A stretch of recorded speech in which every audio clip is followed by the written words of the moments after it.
Hello everybody, my name is Decode and this is my first true crime documentary on my channel। मैंने true crime documentaries को ही क्यों choose करा, इसके बारे में आगे आने वाली वीडियोस में ज़रूर बात करूँगा। So let's talk about today's case, taekwondo. ये वर्ड आप में से बहुत लोगों ने सुना होगा या फिर बहुत लोगों ने ये स्पोर्ट खेला भी होगा। इनफैक्ट मैं भी एक टाइकोंडो प्लेयर रह चुका हूँ, ग्रीन बेल्ट तक, उससे ज़्यादा नहीं। एंड इंडिया में बहुत अच्छा स्पोर्ट माना जाता है इसे, और ओलंपिक्स में बहुत सारे मेडल्स भी इस स्पोर्ट्स के थ्रू आते हैं। लेकिन क्या हो अगर ये स्पोर्ट किसी फैमिली के मर्डर केस का रीजन बन जाए। So let's learn about today's case, Santosh Sharma.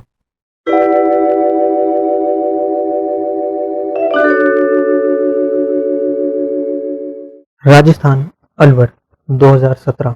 Rajasthan को बहुत ही खूबसूरत जगह माना जाता है, जहाँ पे मोस्टली लोग अपनी डेस्टिनेशन वेडिंग्स या हिस्टोरिक प्लेस विजिट्स करने के लिए या फिर शॉपिंग के लिए ज़्यादातर जाते हैं। वहीं के एक पास के शहर अलवर में शिवाजी पार्क एरिया से पुलिस को 3 अक्टूबर 2017 की सुबह एक कॉल रिसीव होती है, जिसमें एक लेडीज उन्हें ये इन्फॉर्म करती है कि उसके घर में 5 लोगों की डेड बॉडी है। ये मर्डर और किसी ने नहीं, उन्हीं की फैमिली मेंबर संतोष शर्मा ने प्लान करा होता है। संतोष शर्मा का दूसरा नाम संध्या शर्मा भी है, तो आगे आने वाली वीडियो में मैं उसका संध्या शर्मा ही नाम यूज़ करूँगा।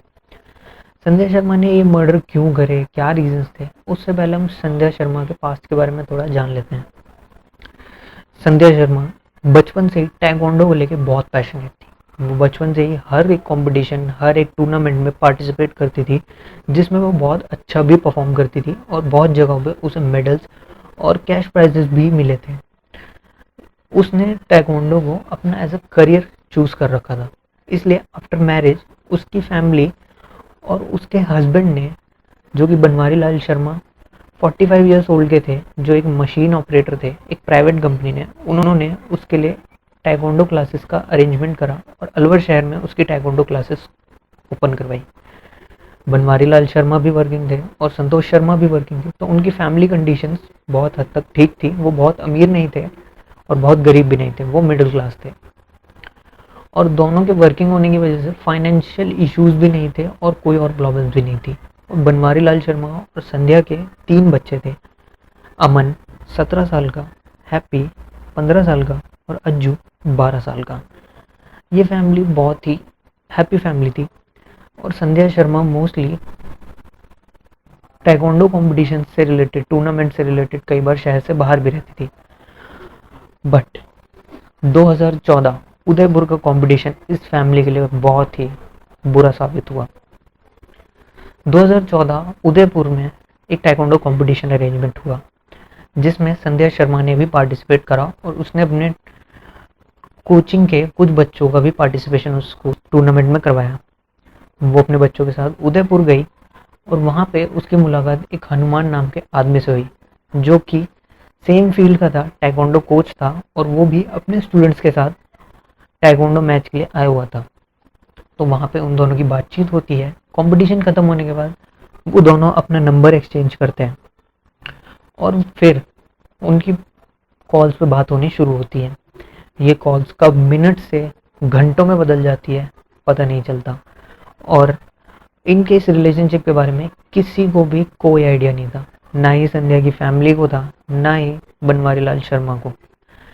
इनके रिलेशन 2.5 साल तक चला और इसी बीच हनुमान ने उदयपुर से अलवर आना स्टार्ट कर दिया था।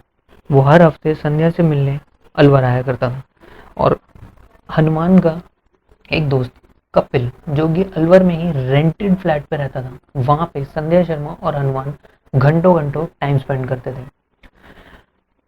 पर एक दिन अमन अमन जो कि उनका बड़ा बेटा था, उसे इस रिलेशनशिप के बारे में पता चल गया।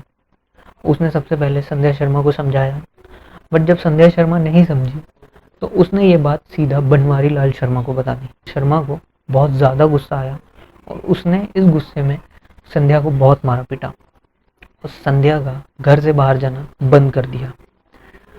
संध्या शर्मा किसी भी बात के लिए अगर बाहर जाने की कोशिश करती है, किसी भी बहाने से बाहर जाने की कोशिश करती, तो उसका बड़ा बेटा उसे रोक देता। काफ़ी महीनों बाद भी वो घर से बाहर नहीं जा पा रही थी और हनुमान से नहीं मिल पा रही थी। तो इसी बीच एक दिन कॉल पे हनुमान ने उसे सजेस्ट करा कि वो अपने हस्बैंड को डाइवोर्स दे दे और उसके साथ शादी कर ले।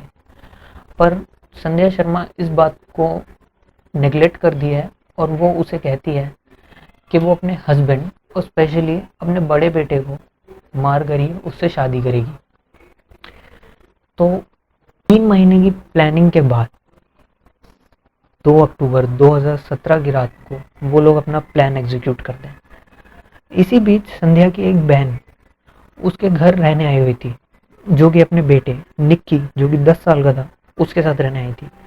2 अक्टूबर की रात को संध्या खाने में नींद की दवा मिला देती है, पूरी फैमिली को खिला देती है। बट उसका बड़ा बेटा अमन, जिसकी तबीयत खराब होने की वजह से वो खाना नहीं खाता और अपने कमरे में जाके सो जाता है। खाना खाने के बाद पूरी फैमिली अपने रूम्स में जाके सो जाती है। करीबन 1 बजे हनुमान अपने 2 दोस्तों के साथ, जो कि कपिल जो 19 साल का है और दीपक जो कि 20 साल का है, वो संध्या के घर के बाहर आ जाते हैं। संध्या खुद जाके दरवाज़ा खोलती है और वो उन्हें बताती है कि उसके बच्चे और बनवारी लाल शर्मा कौन से रूम में सो रहे हैं। हनुमान बिना कुछ सोचे समझे और उसके दोस्त सीधा उस रूम में जाते हैं और चाकू से उनके बच्चों का और उनके हस्बैंड का गला काटना चालू कर देते हैं। कुछ आवाज़ सुन के संध्या का बड़ा बेटा उठ जाता है और जैसे ही वो ये सब देखता है, वो शोर मचाने जाता ही है कि कपिल और दीपक उसका मुंह बंद कर देते हैं और झटपटाने की वजह से उसको बहुत जगह चोटें भी आती हैं। और कुछ ही देर में पूरे फैमिली का मर्डर करके संध्या हनुमान को कुछ पैसे देती है और अपनी स्कूटी की चाबी देके उन्हें वहां से भेज देती है और संध्या अपने कमरे में जाके सो जाती है। हनुमान और उसके दोनों दोस्त अलवर के एक स्टेशन पे उसकी स्कूटी को खड़ा करके उदयपुर के लिए निकल जाते हैं। और अगली सुबह जब उसकी बहन उठती है तो वो ये सब देख के बहुत डर जाती है और वो सीधा पुलिस को कॉल कर देती है।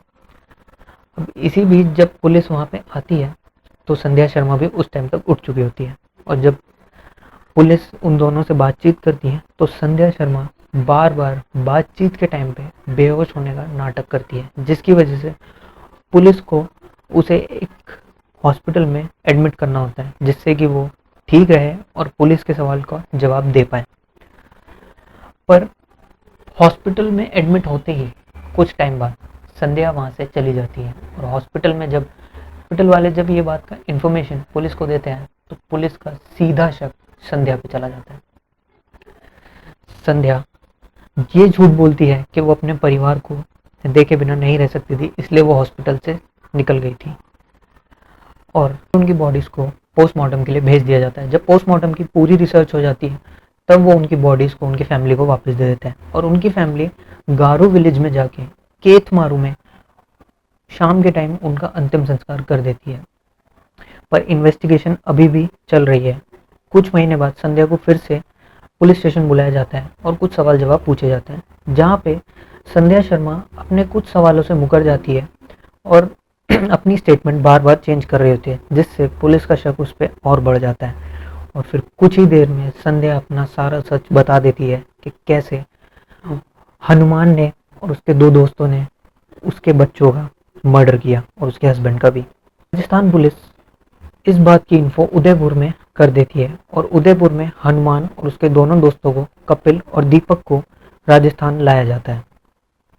फिर उसके बाद सारी डिटेल्स पुलिस के पास आती हैं और उन्हें कोर्ट में पेश कर दिया जाता है, जिसका ट्रायल करीबन 6 साल तक चला था और उन दोनों को अब जाके इस केस में दोषी पाया जाता है अपने हस्बैंड, अपने 3 बेटों के और अपनी बहन के बेटे के मर्डर के चार्ज में। कोर्ट ने संध्या और हनुमान को लाइफ इम्प्रिजनमेंट की पनिशमेंट सुनाई है और उनके 2 साथी कपिल और दीपक को अभी भी कोर्ट ट्रायल्स अटेंड करने पड़ते हैं। उन्हें अभी तक कोई भी पनिशमेंट नहीं सुनाई गई है। That's it for today's case.